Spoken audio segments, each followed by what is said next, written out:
지난 2년간 가장 안타까운 것이 있다면 의도치 않게 교회와 물리적으로 우리는 멀어지게 되었다는 것입니다. 교회에 나오는 빈도도 줄어들게 되었고 교회에 머무는 시간도 절대적으로 줄어들게 되었습니다. 그리고 성도님들하고 특별히 교제하는 시간과 빈도도 굉장히 줄어든 안타까운 사실이 있었습니다.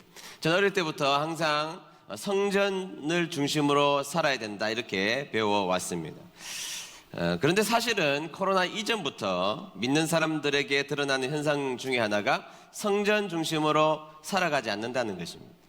이미 오래전부터 사람들은 성전 중심으로 살아갔던 과거의 우리들의 신앙의 선조들의 삶을 뒤따르지 않았던 사실이 있었습니다. 산업화가 빠르게 진행되고 성공지향적 인생을 사람들이 꿈꾸던 어느 날부터 사람들은 교회를 점점 멀리하기 시작해 왔다는 것입니다.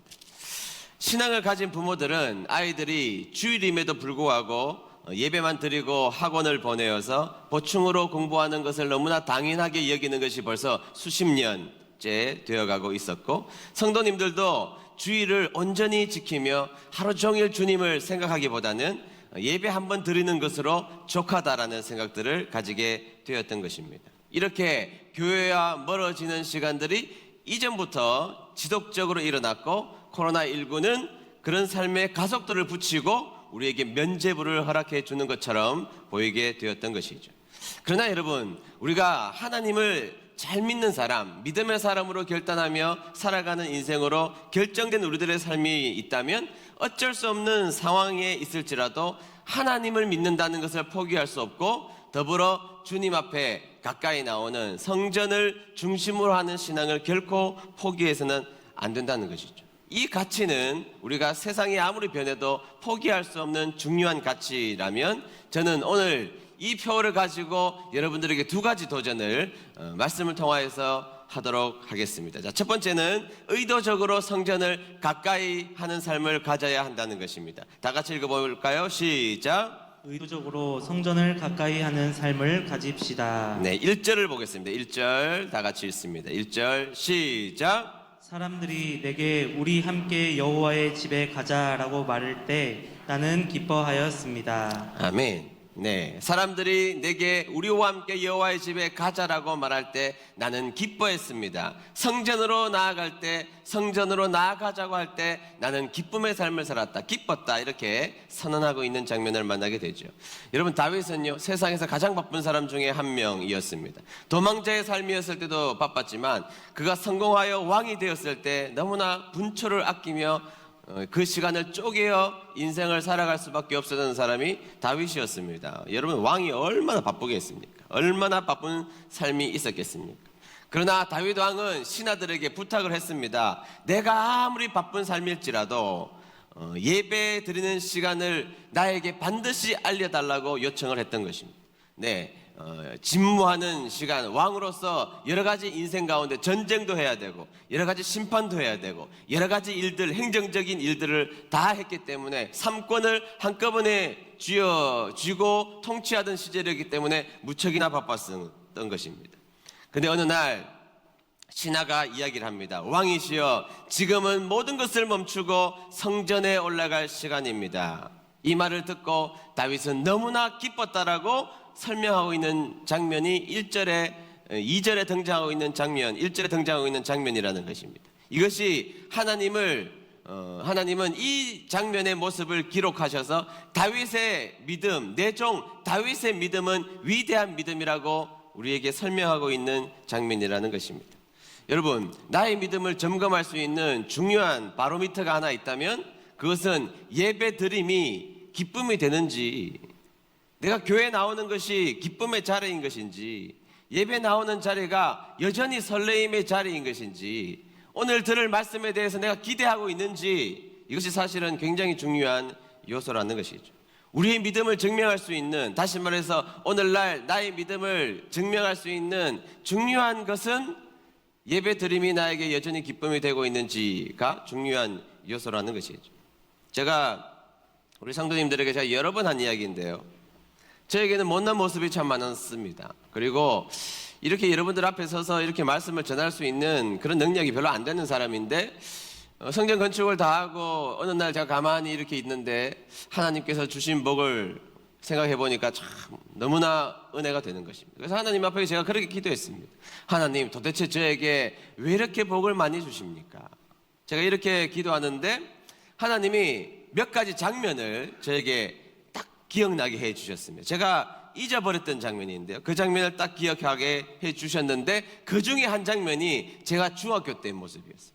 제가 중학교 2학년 때 하나님을 만나고 하나님에게 뜨거운 은혜를 받고 제가 토요일부터 교회에 나와서 얼마나 하나님을 열심히 섬겼는지 모릅니다.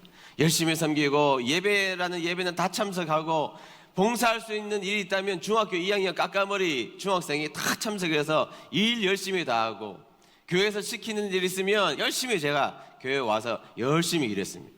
그리고 주일 저녁 예배 마치고 다 교회에서 사람들이 빠져나가고 돌아가면 혼자 내 방에 들어와서 이불을 뒤집어 쓰고 울었습니다. 제가 왜 울었느냐? 다음 주일까지 일주일을 기다려야 된다는 것, 교회에 나와서 함께 예배 드리기까지 일주일을 기다린다는 것이 너무 슬퍼서 이불을 뒤집어 쓰고 울었던 그 장면을 딱 하나님이 기억나게 해주셨어요. 제가 그때 느낀 게 있습니다. 하나님이 정말 기뻐하시는 것이 뭐냐? 내가 하나님 앞에 수많은 일을 하는 것 중요하죠. 그러나 그 이전에 하나님이 훨씬 기뻐하시는 한 가지가 있다면 내가 예배 드리는 이 자리를 정말로 기뻐하는지, 예배 드리는 자리에 나오는 것을 정말로 기뻐하는지, 중학교 2학년 때 그 까까머리 중학생이 이불을 뒤집어 쓰고 예배 드림을 기쁨으로 여겼던 그 기쁨을 하나님이 보여주시면서 저에게 물으셨습니다. 네가 복을 많이 받았다고 그러는데 너 그때만큼 교회 사랑하니? 그때만큼 나에게 예배 드리는 그 기쁨이 너에게 있니? 그 장면을 보여주실 때 저는 오히려 회개할 수밖에 없었던 것이죠. 제가 그때 느꼈던 것이 있습니다. 하나님은 성전을 나와서 예배 드리는 것을 기뻐하는 자를 정말로 기뻐하신다는 것을 제가 깨닫게 되었던 것입니다. 여러분, 그러면 성전을 기뻐하는 이 다윗의 태도를 보십시오. 2절 볼까요? 2절 보겠습니다.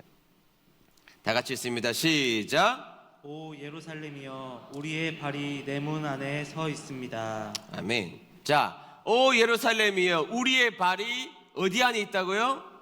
내 문 안에 서 있습니다. 이렇게 말하는 것이죠. 자, 성전을 기뻐하니까 어떤 모습이 등장합니까? 성전 안에 우리의 발을 집어넣는 행위, 성전으로 올라오는 행위, 성전으로 나아가는 행위를 하더라는 것입니다. 이것이 교회를 사랑하는 사람의 첫 번째 행위입니다. 교회를 가까이 하는 사람들의 첫 번째 행위는 뭐냐? 네, 성전을 향해서 우리의 발을 옮겨서 성전으로 나아와야 한다는 것입니다. 사실 요즘 저의 마음이 매우 초조합니다. 처음에 교회가 닫히고 온라인 예배를 드릴 때 마음은 너무 아팠지만 그렇게 초조하지 않았습니다. 지금 벌써 2년입니다. 2년이라는 세월이 순식간에 지나가 버리고 말았습니다. 지금은 예배가 어느 정도 열려서 성도님들이 꽤 많이 오고 계시지만 제 마음이 초조한 것은 우리 어른 성도님들 때문 아닙니다. 여러분, 한번 은혜를 받은 사람은요 다시 돌아옵니다. 여러 가지 형편 때문에 지금 온라인 예배를 드릴 수밖에 없는 분들이 계시죠. 그러나 은혜를 경험하신 분들은 반드시 돌아오게 되어 있습니다. 제가 어른분들에 대해서 걱정하는 것이 아니라 아이들이 걱정입니다. 아이들이 이 예배 앞에 서 있을 때, 예배는 그냥 취사 선택할 수 있는 것이구나, 예배는 내 방식과 내가 원하는 방식으로 얼마든지 취사 선택할 수 있는 것이구나라고 아이들이 2년간 학습되어 있을까봐 사실은 매우 두렵고 초조하다는 것입니다. 어른들이 두렵지 않습니다. 어르신들은, 또 우리 은혜를 경험하신 분들은 주님 앞에 반드시 나오게 되어 있습니다. 걱정 안 하시지 않습니다. 그러나 아이들이 문제입니다. 아이들이 예배에 대한 가치관이 이렇게 흔들릴까봐 저는 여전히 걱정하고 있습니다. 그동안 우리 교회 토요일이 되면 굉장히 많은 분들이 와서 북적거렸습니다. 한 번은 우리 교회 말고 다른 교인들이 우리 교회 오셔서 토요일날 성도님들이 이렇게 많은 것을 보고 오늘 특별한 날입니까? 이렇게 저에게 물어봤습니다. 아니요. 그럼 매주 이럽니까? 그래서 매주 이렇죠. 이러니까 요즘도 이런 교회 있습니까? 그렇게 저에게 물어봤습니다. 저는 그게 우리 교회 자랑이었습니다. 토요일 날 그리고 주일 오후 예배가 마쳐져도 교회에 성도님들이 남아서 교회에서 즐기고 교회에서 이야기하고 아이들의 교회에서 뛰노는 모습, 이것은 우리 교회의 자랑이었습니다. 지금 코로나가 없어진 것이 아니기 때문에 여전히 제한적이겠지만 올해는 병리적인 이유가 아니라면 우리는 교회의 발을 다윗과 같이 기쁨으로 넣어야 할 줄로 믿습니다. 그리고 다윗처럼 교회 사랑해야 됩니다, 여러분. 하나님을 아버지로 모신 사람은 교회를 어머니로 모셔야 된다. 칼빈이 그렇게 이야기했다고 제가 수없이 강조했는데, 여러분, 하나님을 사랑하는 사람은 교회를 사랑하게 되어 있습니다. 9절 볼까요? 9절 보겠습니다. 9절 다 같이 읽도록 하겠습니다. 시작. 여호와 우리 하나님의 집을 위해 내가 그 집이 번영하기를 기도할 것입니다. 아멘. 다윗은 교회를 사랑했습니다. 성전을 사랑했습니다. 그래서 그가 뭐라 그럽니까? 하나님의 집을 위해 그 집이 번영할 수 있도록 나는 기도했다는 것입니다. 요즘 세대는요, 하나님을 믿으면서 하나님을 두려워한다 그러면서 교회를 비난하기를 서슴지 않는 사람들이 너무 많습니다. 교회의 개혁을 주장하는 사람들이 교회를 위해서 무엇을 했냐고 물어보면, 교회를 위해서 기존 성도보다 2배씩 기도 더 했느냐, 2배씩 더 말씀 받느냐? 아닙니다. 교회를 비난하는 일에 열심히 내었던 것이죠. 그러나 여러분, 다윗은 교회를 사랑했고 성전을 사랑했기 때문에 이 성전의 번영을 위하여서, 교회가 잘 되기 위해서 기도했던 것입니다. 사랑하는 은혜드림교회 성도 여러분, 교회를 위해서 기도해 주시기를 축복합니다. 우리가 교회지 않습니까? 우리가 교회라면 이 은혜드림교회를 위해서 뜨겁게 기도하는 저와 여러분 되시기를 주의 이름으로 축복합니다. 그는 왕이었습니다. 왕. 그럼에도 불구하고 성전 없이 살 수 없었기에 성전을 위해서 기도하는 인생을 선택했던 것입니다. 신앙의 개인주의는요, 위험합니다. 구원은 개인적으로 받는 것이죠. 구원은 개인적입니다만, 그러나 신앙생활은, 성경은 항상 공동체적이었습니다. 항상 공동체적으로 하나님은 전진할 것을 우리에게 요청하셨습니다. 하나님 그분도 삼위일체 되셔서 스스로 공동체에 적이셨고, 교회인 우리들도 공동체적인 삶을 살아야 된다고 우리에게 요청하셨던 것입니다. 그래서 여러분, 우리도 다윗처럼, 하나님이 그렇게 기뻐하셨던 다윗처럼 어떻게 살아가야 되느냐? 교회를 위해서 기도하는 인생을 선택하는 저와 여러분 되시기를 주의 이름으로 축복합니다.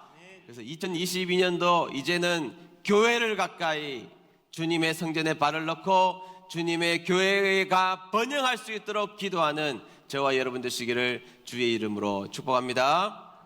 두 번째, 언제나 우리는 주님과 가까이 해야 한다는 것입니다. 다 같이 읽어봅니다. 시작. 언제나 주님과 가까이 해야 합니다. 네, 우리가 성전에 왜 올라옵니까? 4절입니다. 4절. 다 같이 읽어볼까요? 시작. 그곳은 각 지파들 곧 여호와의 지파들이 여호와의 이름을 찬양하기 위해 올라가는 곳입니다. 이스라엘에게 주어진 법규에 따라 찬양하러 가는 곳입니다. 아멘. 자, 왜 우리가 교회 오느냐? 하나님을 찬양하기 위해서, 찬양하여서 주님을 만나기 위해서 교회에 오는 것입니다. 그리고 주님께 가까이 오면 6절 하반절 볼까요? 6절 하반절 다 같이 읽습니다. 시작.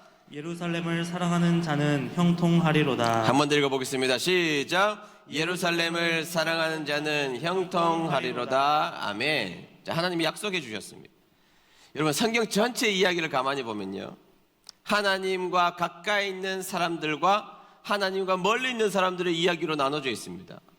성경에 등장하는 사람들이 누굽니까? 그 사람이 왕일지라도, 그 사람이 목동일지라도, 그 사람이 어부일지라도 하나님과 가까이 있는 사람, 그리고 하나님과 멀리 있는 사람으로 성경은 나눠져 있다는 것입니다. 그리고 성경은 항상 우리에게 하나님과 가까이 하자고 요청하고 계신다는 것입니다. 하나님 가까이, 주님 가까이, 하나님의 이름 가까이, 주님과 가까이 사는 삶을 선택하라고 우리에게 말씀해 주고 있다는 것입니다. 지위고와 막론하고 하나님과 가까이 하는 인생, 가까이 하는 삶을 선택하라고 우리에게 명령해 주셨다는 것입니다. 제가 미국 다녀왔는데요, 미국 이야기 한번 해볼까요? 하지 말라 그러면 안 하고 네, 미국 다녀온 이야기를 한번 하겠습니다. 제가 LA에 볼 일이 있어 갔다가 이 바우스토로 하는 길을 지나가서 다시 돌아오는 왕복에 길을 운전을 제가 했습니다. 그 이왕 오는 길에 그 유명한 미국의 길이 있잖아요. 이렇게 보면 66이라고 써여 있는 루트 66이라는 길이 있잖아요. 이 길은 미국 역사상 처음으로 동부와 서부를 연결했던 시카고하고 LA 산타모니카 해변까지 연결되어서 첫 번째 동서횡단 도로가 루트 66입니다. 그런데 그 길을 잘 갈 수가 없잖아요. 대부분 하이웨이가 다 놓여져 있어서. 그래서 일부러 그 길을 한번 지나가는 길이니까 한번 들려서 사진 한번 찍고 싶다 이렇게 생각하고 제가 그 지도에다가 정확하게 그곳을 입력을 했습니다. 물어보고 다른 사람들에게 물어보고 어디로 가야 되는지를 물어보고 정확하게 지도에 입력을 했습니다. 미국은요 구글 지도가 길을 내비게이션 안내해줘요. 우리나라에서는 안 하죠. 그런데 미국 사람들은 90%가 구글 맵을 켜놓고 그 구글 맵을 인도를 따라서 가게 됩니다. 그래서 구글로 내비게이션을 켜놓고 제가 운전을 했습니다. 얼마나 여러분 구글이 잘 알려줍니까? 여러분 모르는 거 구글을 쳐보면 다 나오죠. 여러분 이를 한번 쳐보십시오. 나올 수도 있습니다. 구글 쳐보면 다 나옵니다. 길 잘 알려줍니다. 그래서 사람들은 구글을 어떻게 부르느냐? 구글 신이라고 불러요. 저는 막 그렇게 부르는 거 별로 안 좋아하는데 어쨌든 세상 사람들은 구글이 신처럼 전지전능한 것처럼 말해요. 구글이 모든 것을 해줄 수 있다. 자, 그래서 구글 켜놓고 내비게이션을 켜놓고 알려준 그 정확한 위치를 찍어놓고 제가 따라가기 시작했습니다.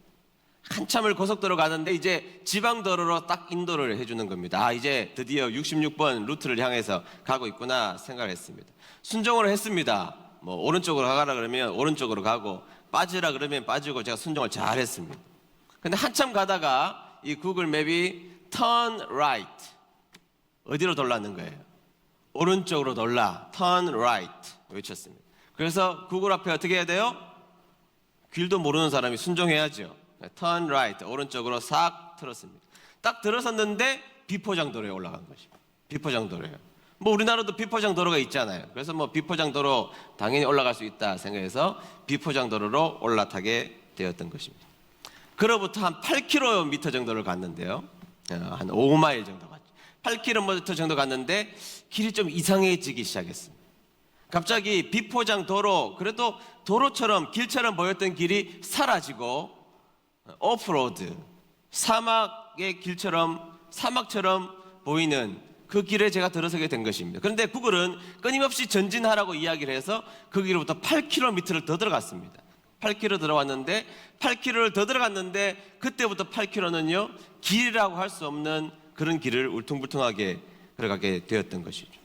16km를 이미 온 것입니다. 막 이제 그때부터는 차가 정상적으로 가지 않고요, 막 완전히 흔들거리는데 그 여성분 둘이 같이 갔던 분은 재미있다고 소리를 지르는데 저는 땀이 나기 시작했습니다. 왜냐하면 첫 번째 먼저 사막이고요. 제가 들어온 것이 사막이라는 인식이 있었고 두 번째는 기름이 다 따라가고 있었습니다. 그래서 세 번째는 시간이 4시쯤 되었는데 그 지역에 4시 반쯤 넘어서면 해가 지기 시작합니다. 네 번째는 내가 그때 두 여성들에게 이야기 안 했지만 통신이 끊어졌습니다. 와이파이, LTE 아무것도 안 됩니다. 다 끊어진 상태입니다. 정확하게 말하자면 구글 지도가 정확하게 우리를 인도해 줄 수 없는 상황까지 가게 되었던 것이죠. 뒤를 돌아봐도 사막은 똑같기 때문에 어디로 돌아갈 수도 없는 상황이 되었던 것입니다. 정말 난감했습니다. 여러분 저 못 볼 뻔했습니다. 진짜 조난당하기 직전까지 가게 된 것입니다. 다시 말하면 911하고도 연결이 안 되는 지역입니다. 제 마음속으로 여러분 막 너무 두려워하면 놀랄까봐 그렇게는 못했지만 제가 얼마나 속으로 기도했는지 모릅니다. 이 큰일 났다. 이거 어떻게 해야 되지? 그런데 한참을 더 갔습니다. 거의 10km를 더 전진해서 갔는데 길이 도무지 보이지 않는 것입니다. 그런데 저기 앞에 모래바람이 이렇게 오면서 한 사륜구동의 트럭이 한 대가 이렇게 오는 겁니다. 제가 원래 쑥스러움이 많아가지고 처음 본 사람한테 말을 못 걸거든요. 근데 용기가 생겼습니다. 아니면 죽으니까요. 차의 문을 내리고 차를 세웠으면 스톱! 하고 세웠습니다. 세우니까 백인 할아버지 할머니가 그곳에 타고 계시는데 제가 물었습니다. 내가 여기서 길을 잃은 것 같다. 그리고 기름이 다 떨어져 간다. 통신도 되지 않는다. 길을 모른다. 그러니까 그분이 깜짝 놀라면서 너 어떻게 여기를 왔냐고 나보고. 그분은 왜 오셨어요 그런데? 왜 여기 왔냐고. 큰일 날 뻔했다고. 너 지금 조금 있으면 해질 거고 내가 기름도 떨어져 간다 그랬거든요. 기름 떨어지고 하면 너 여기서 잘못하면 사막이라서 온도가 얼마나 떨어지는데 너 큰일 날 뻔했다고.